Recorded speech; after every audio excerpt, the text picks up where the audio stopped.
Charles sets the tone for our class. Thank you, Charles. You're welcome. I love the song. My first is that I can sing it without a hymnal. That's my first category. If I can sing the bass line without the hymnal, I really like it. So you guys all in a good mood this morning, so thanks for our music. Well, I tell you what, you talked about the saints go marching home. Martha Webb, I hope you all knew Martha. Martha was such a bright, funny woman. I love Martha Webb. Martha Webb and I don't want to make either one of us sound badly, Martha Webb and I had in common a guy that we didn't care too much for. A boisterous, sanctimonious guy. So we love to share our thoughts about this guy's latest. So I'll miss Martha. Her husband, Ad, if you don't remember Ad was a great guy. So they were wonderful people in this church. And if there's ever been a saint, Walter Brown was a saint. I love Walter Brown. Walter Brown was one of the first people I got to know at Centenary. Ralph Money asked me to come down here and do a summer school of religion back when he was still minister. So that's been ancient history. And I met Walter, and we struck up a friendship. And his fence company is right across the road from Chattanooga State County. And so I'd go over there and eat lunch with Walter, and we'd just sit around and talk. I've missed some classes talking to Walter. I am really distressed that I've got Monday and Tuesday events I've got to speak in out of town. That, you know, the programs are made and I'm on the program, and et cetera, et cetera. And so I will not be able to participate in Walter's memorial service, and I'm so sad about that. I'm always glad to do that if anybody wants me to do that. But I know I'm old, but I'm still on the road. And if you could ever remember that, or somebody that loves you could ever remember that, I'm always delighted to do that. I'm so sorry that I will not be able to be here for Walter's service. So anyway. Charles, that may have been one of your funniest remarks. So, Well, we try. we love the Charles Pierce comedy tour. That was pretty good. So, Pat, you've been blessed with 60 years. Oh, Lord. You should have hazardous duty pay. Right? Yeah.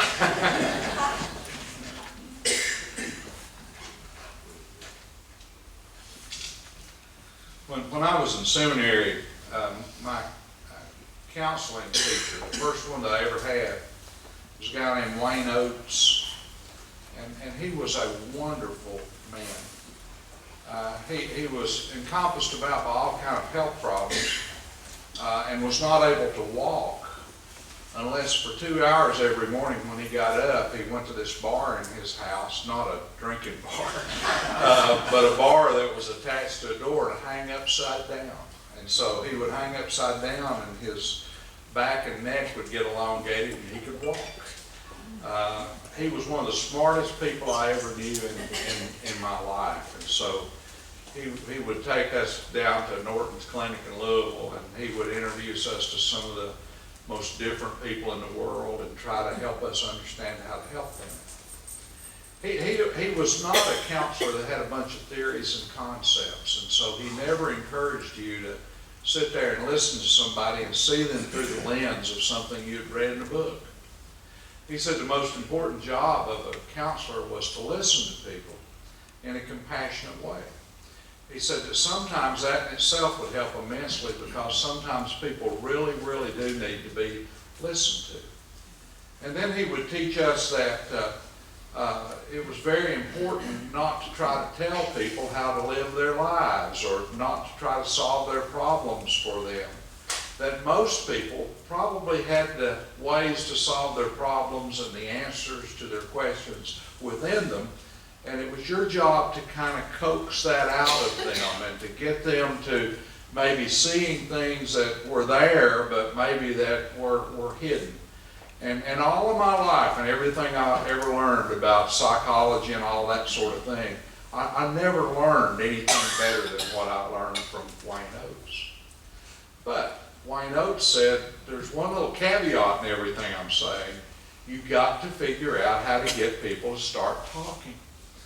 Because most people come into a counseling situation and they're intimidated, or they don't want to look up, or they have been hurt or abused in some way and they don't know how to deal with authority figures. And so that you've got to figure out some kind of way to get people to talk.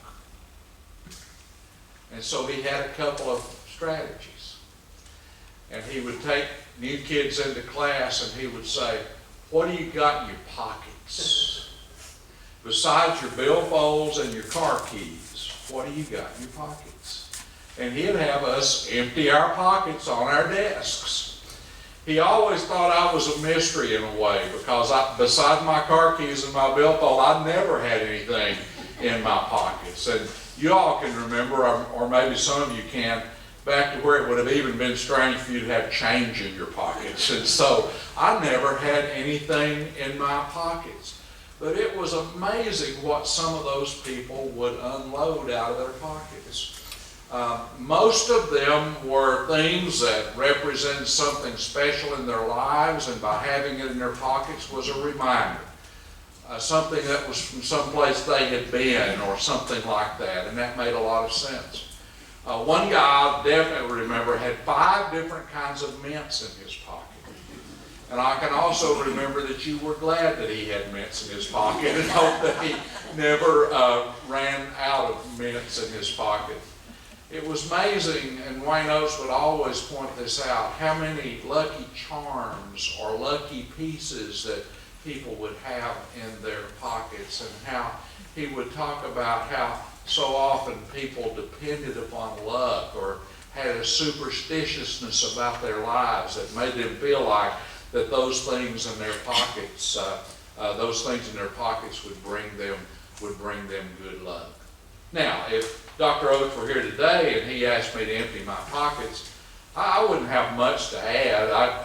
I've still got car keys and I've still got my billfold. That's about it. I always have to scrounge a pencil or something to write back there because I lose it. I never have a business card when I need a business card. But I have updated my game a little bit. I'm sure Boyd and Billy would be proud to know that I carry that in my pocket. I also carry that in my pocket, and you can't tell what that is. That's a key from room 1147 at the Breakers in Palm Beach. Not Mar-a-Lago now, but the Breakers in Palm Beach. When they moved to electronic locks, these things were available on eBay, and Phyllis got me one of those as a gift. And it reminds me of the wonderful times that we've had there and the promise of maybe going back there again. And so Dr. Oates would really be proud, but doesn't that get a conversation started, or doesn't that tell you something about maybe some of the priorities of my life in a way? I'm not as serious about that as I used to be, but I'm still getting my hopes up. And so you see, we could just stop right now and everybody could come up here one at a time, and we can empty out your pockets and we could see what you've got in your pockets, and we would be able to tell something about you. I'd love to get the bishop up here and let him empty out his pockets. That'd be a good deal. We might then start wanting a loan, Bishop. Oates would also then ask you in a second question, what do you carry around with you? What do you have always nearby? And so if you went to any car that I own, you'd find that I have knives.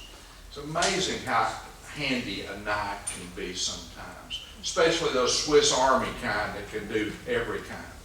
I'll always have a hammer and a couple of screwdrivers. I always have a couple of bottles of oil. I always have a container of radiator fluid. Now, if you'll put 2 and 2 together, you'll know why. You'll know why that's followed me. Some of that stuff I haven't used in years. I've had cars that didn't demand it. But oh Lord, when we got started off, did we ever have vehicles that we better have some knives and hammers and oil and water to go in radiators and on so we wouldn't get stranded anywhere. I usually carried 2 spare tires. I had those kinds of cars, and maybe you did too. what do you carry around with you probably tells us some things about the present tense of your life, and probably tells us some things about the past tense of your life that still is finding its way into your presence. One of the best books I ever read was a book by a guy named Tim O'Brien.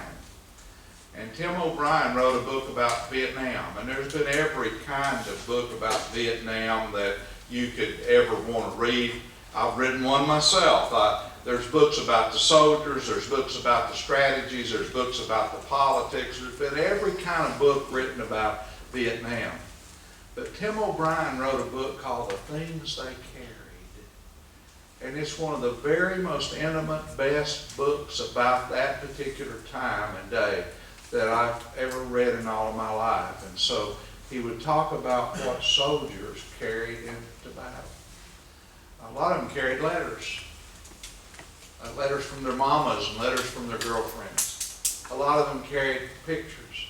He talked about how the medics always carried little vials of morphine and malaria tablets and all kinds of bandages. He talked about how whoever the company leader was for a patrol always had a compass and a code book. He talked about how one man who was in their group who was an Indian carried a pair of moccasins, and when it really got tight, he put his boots off and put his moccasins on because he felt like that gave him a power that the boots didn't give him, that came from his traditions. And then things really got tight and he had to slip away. He could slip away in those moccasins better than he could slip away in combat boots. But the thing that I remember most from reading Tim O'Brien's book, he talked about how every soldier that went out into the field carried a little piece of metal that looks kind of like the top off of a flip can.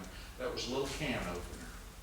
And they had found that when push came to shove, that little can opener would do things that were miraculous for them, including opening cans of food, which is a hard thing to think about doing if you don't have a can opener, and including picking locks sometimes when they were jailed by their captors in the jungles. And so what we carry sometimes is really defining of who we are as people.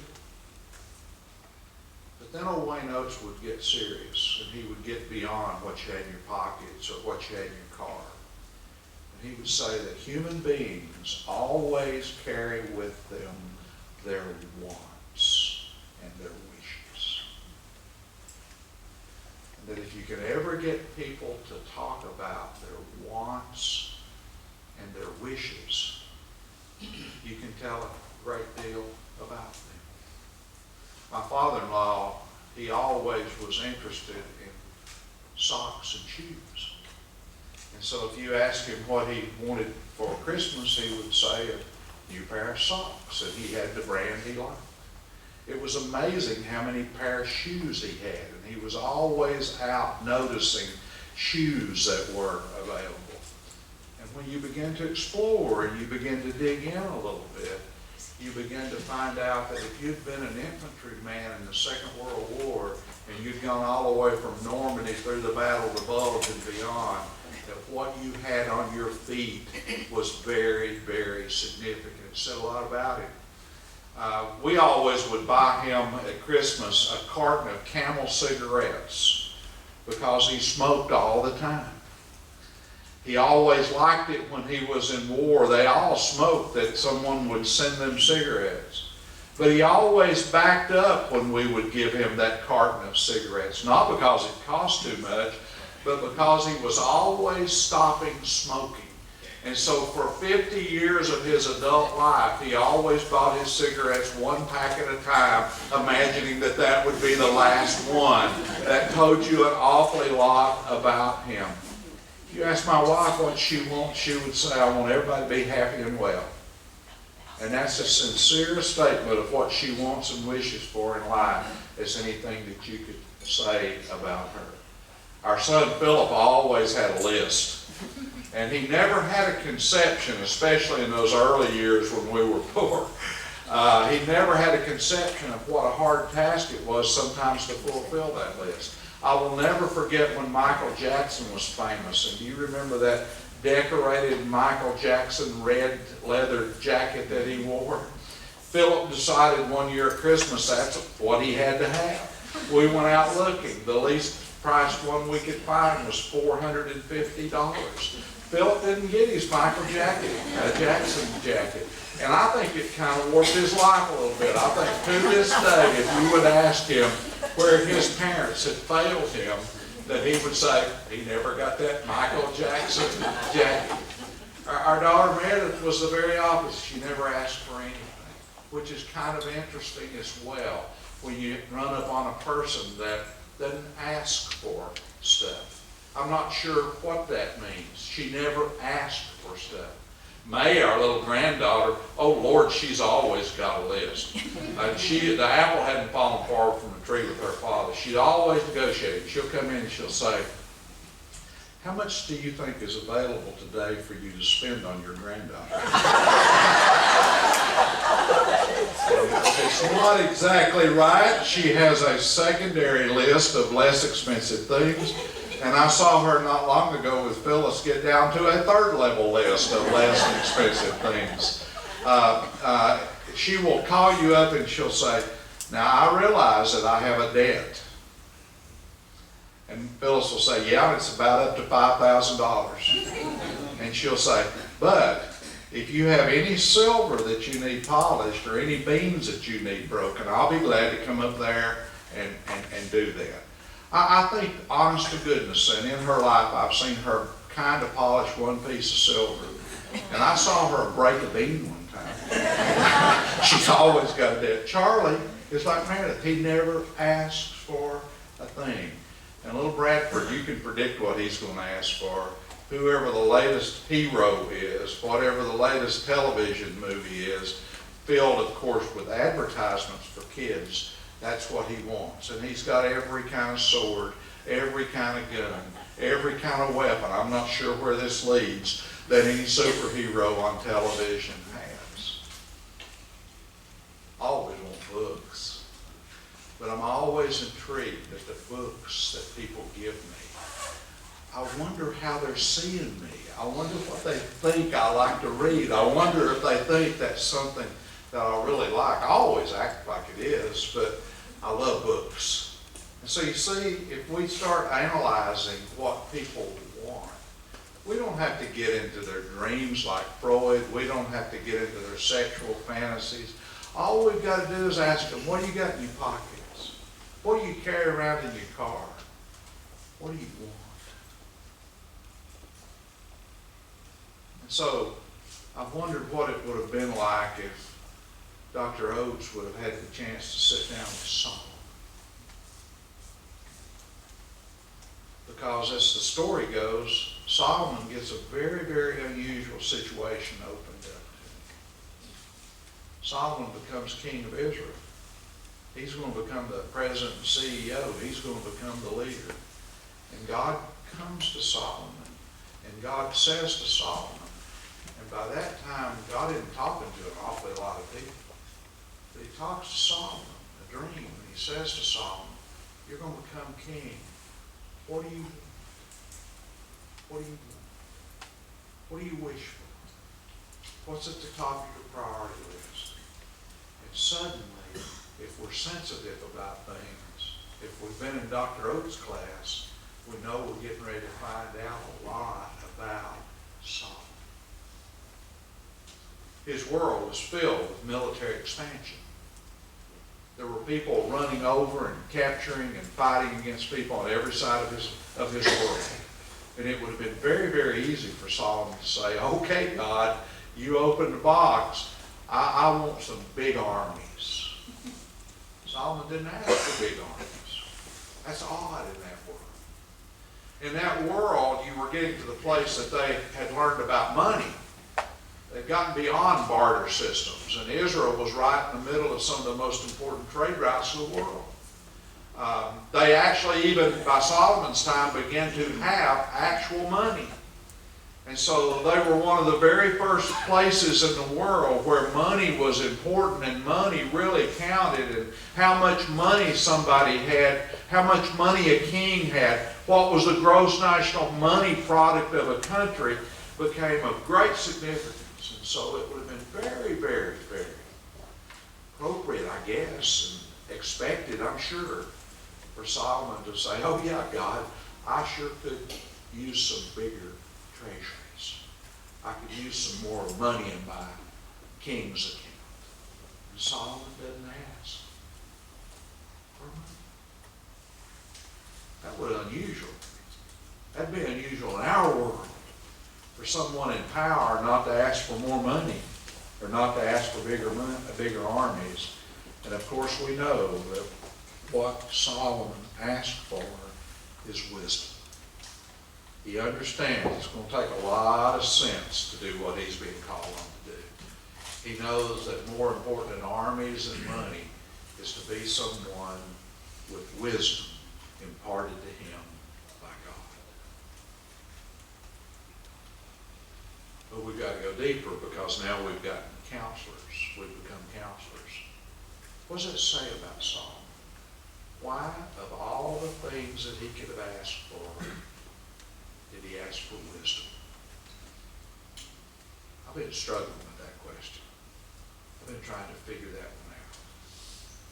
And you know what I got to reading about in a book that someone gave me that I really liked?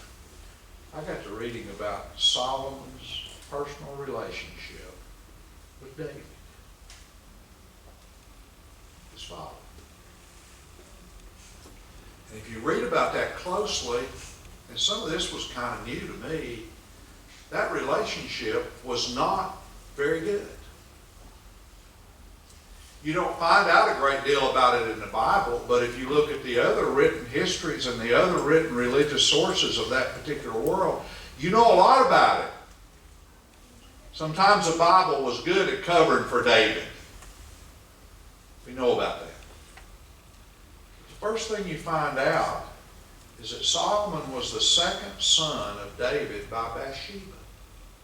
And you know the backstory on Bathsheba.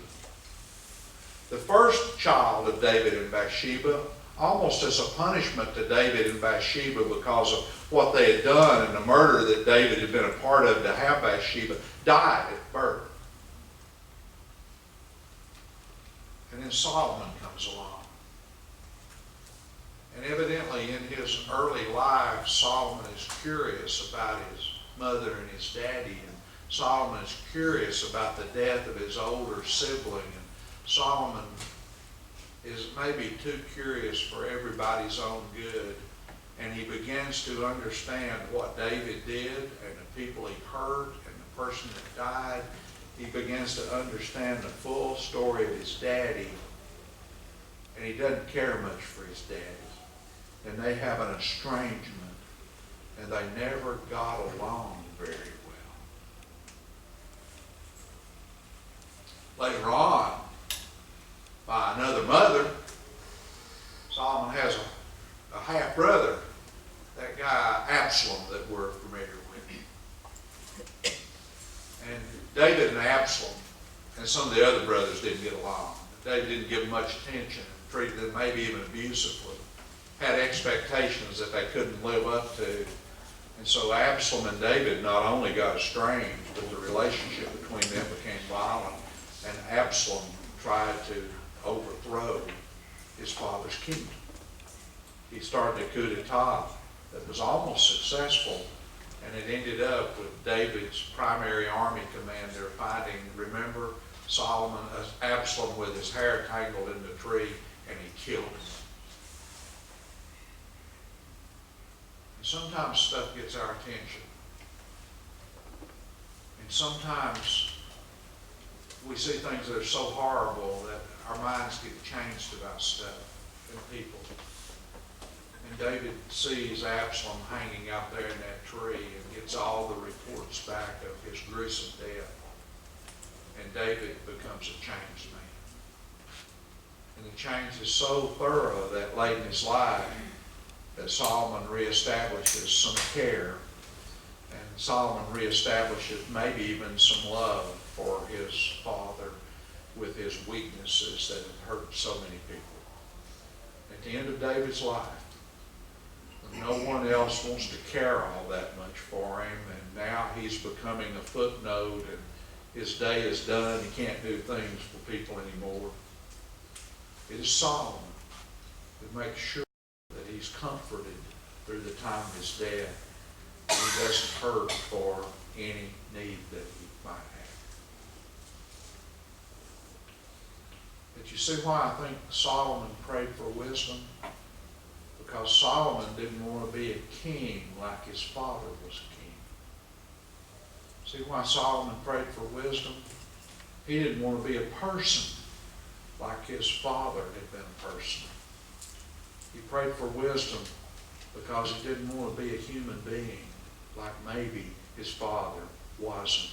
He prayed for wisdom because he didn't want to be a man and a leader and a person like his daddy was. And boy, that worked. The first thing that Solomon gets to do is to build a temple. And I don't think that's a reward for Solomon. I think it's a test. And when the temple is finished, the dedication comes. And in that world, when a building of grandeur was built, you had names carved all over it about who built it. Sometimes you had likenesses carved all over it about who built it. It became a self-aggrandizing event that made the person who built it bigger than anything else. And it stood for centuries. And some of those buildings still stand. You've seen them. And Solomon would have nothing of that. Solomon says, this is a building that's God's building. It's dedicated to God. And my name and my face and my doing it shows up nowhere. He passed the test. And Solomon began with wisdom to turn Israel into the greatest small nation that world had ever known. He prayed for wisdom. Now here comes the conclusion. But if you studied Solomon's life, you know that quit working. If you studied Solomon's life, you know that he began to take up every kind of entanglement with foreign countries and foreign people and foreign women that was imaginable. The Bible says he ended up with 300 wives and 700 concubines. Wow. All of which probably was part of sealing relationships with foreign countries. He became worse than his daddy in that respect. You know what I've kind of learned from that, Bishop? I've kind of learned from that praying for wisdom may be one of the most important prayers that we can pray.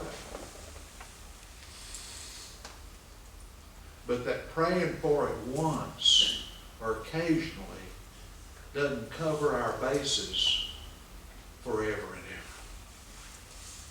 ever. That praying for wisdom may be a kind of prayer that we need to pray for every day of our lives, so that the wisdom of God can be a perpetuating focus of our lives. I pray every day. That doesn't make me a saint. I pray every day. And I'm just like you. I have certain things that are important to me that I pray for every day. That was Wayne Oates' final question to get people talking, by the way. What do you pray for every day? And I can promise you that every day I pray this prayer. I know that there are going to be things that I'm going to be asked to do today. I know that there's going to be circumstances that I'm going to be involved with today. I know that there's going to be questions asked. Dear God, please help me to have the wisdom to deal with what this day will present. I don't want to face a day without that prayer. And what makes sense to me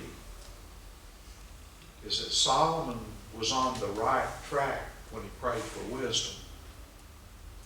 It really worked.